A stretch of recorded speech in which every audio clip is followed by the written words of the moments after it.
सिख्ला हामख्रायथाय थोंमुं नायखुं ताई आगरतला स्पोर्ट जार्नालिस्ट क्लाब बाय कथालाई फुटबल मैच संजाखा दिनी अ थोंमुं पान्डानो चेंग्रेमानि पुयानि सालामानजाखा थोंमुं नायखुंनि मन्त्री टिंकु राय त्रिपुरा फुटबल एसोसिएशननि कासबु प्रणब सरकारनो खबै कुबुनि जोजार अ साला आगरतला स्पोर्ट जार्नालिस्ट क्लाबनो 4-0 गोल पाय मेचेनखा सिख्ला हामख्रायथाय थोंमुं नायखुं প্রথমত আমাদের ত্রিপুরা স্পোর্টস ক্লাব জার্নালিস্ট যে যারা কর্মকর্তা রয়েছেন তাদেরকে ধন্যবাদ জানাই যে তাদের উদ্যোগে আজকের এই ফুটবল প্রীতি ম্যাচ অনুষ্ঠিত হতে চলছে। আমাদের স্পোর্টস দপ্তরের যারা রয়েছে তারা তো প্রতিনিয়ত খেলাধুলার সঙ্গে যুক্ত রয়েছেন, আর আপনারা যারা স্পোর্টস জার্নালিস্ট অ্যাসোসিয়েশনের যারা রয়েছেন, ক্লাবে যারা রয়েছেন সদস্যরা, আপনাদের প্রতিবারই আপনারা এই ধরনের একটা শুভ উদ্যোগ নেন এবং আপনাদেরকে ধন্যবাদ জানাই এই ধরনের উদ্যোগের জন্য। যেখানে ফুটবল খেলার কথা আসে, আমরা এই রাজ্যে ছোট রাজ্য হলেও ফুটবলে কিন্তু অনেকখানি এগিয়ে। আমরা খুব ভালো দেখছি কিছুদিন যাবৎ আর 4-5 বছর যাবৎ ফুটবল পরিকাঠামো উন্নয়নের সঙ্গে সঙ্গে খেলোয়াড়দেরও অনেক উন্নয়ন হয়েছে। আপনারা জানলে খুশি হবেন, কয়েকদিন আগেই আপনাদের মাননীয় সভাপতি প্রণববাবু ছিলেন আমার সঙ্গে। আসাম রাইফেলে যারা আমাদের আসাম রাইফেল স্কুল টুর্নামেন্ট হয়েছিল নর্থ ইস্টে, সেখানে কিন্তু আমরা দ্বিতীয় স্থান অর্জন করেছি আমাদের ছেলেমেয়েরা।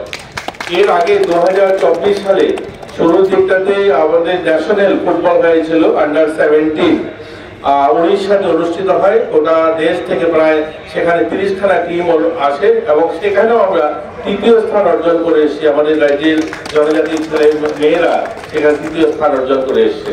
এই ধরনের বিভিন্ন টুর্নামেন্টে আমাদের ভালো আমরা দেখছি আমাদের ছেলেমেয়েরা পারফরমেন্স করছে গোটা দেশে। আমাদের প্রয়াস, এবার আমরা ট্যালেন্ট সার্চ স্কিম নামে একটা অনুষ্ঠান করেছিলাম, প্রায় 40,000 ছেলে মেয়ে সেখানে অংশগ্রহণ করে এবং আন্ডার 14 এরকম অসংখ্য ছেলে মেয়েদেরকে আমরা চিহ্নিত করেছি যারা আগামী দিন আমাদের অনেকগুলো জাতীয় স্তরে খেলাধুলায় অংশগ্রহণ করতে পারবে। তাদেরকে যদি এখন থেকে আমরা প্রশিক্ষণ দিতে শুরু করি, এই মাঠেই আমরা আন্ডার 14 তাদের ফুটবল মেয়েদের এবং ছেলেদের অনুষ্ঠান হয়েছে এবং সেখান থেকে আমরা এখন স্পোর্টস স্কুলে আমরা রেখে তাদেরকে ট্রেনিং করার ব্যবস্থা করেছি। আমরা আগামী দিন তাদের মাধ্যমে ভালো টিম তৈরি করতে পারবো রাজ্য এবং আমরা জাতীয় স্তরেও ভালো সুনাম অর্জন করবো, এটা আমরা প্রত্যাশা রাখি। আর আপনাদেরকে ধন্যবাদ জানাই আপনাদের এত সুন্দর আয়োজন। আর এটা চিরন্তন হোক, এটা প্রতি বছর যেন চালিয়ে যান আপনারা। এবং খেলাধুলা যেমন শরীরকে ভালো রাখে, মনকে ভালো রাখে এবং নিজেদের মধ্যে একটা রিলেশন বিল্ড আপের একটা বড় মাধ্যম।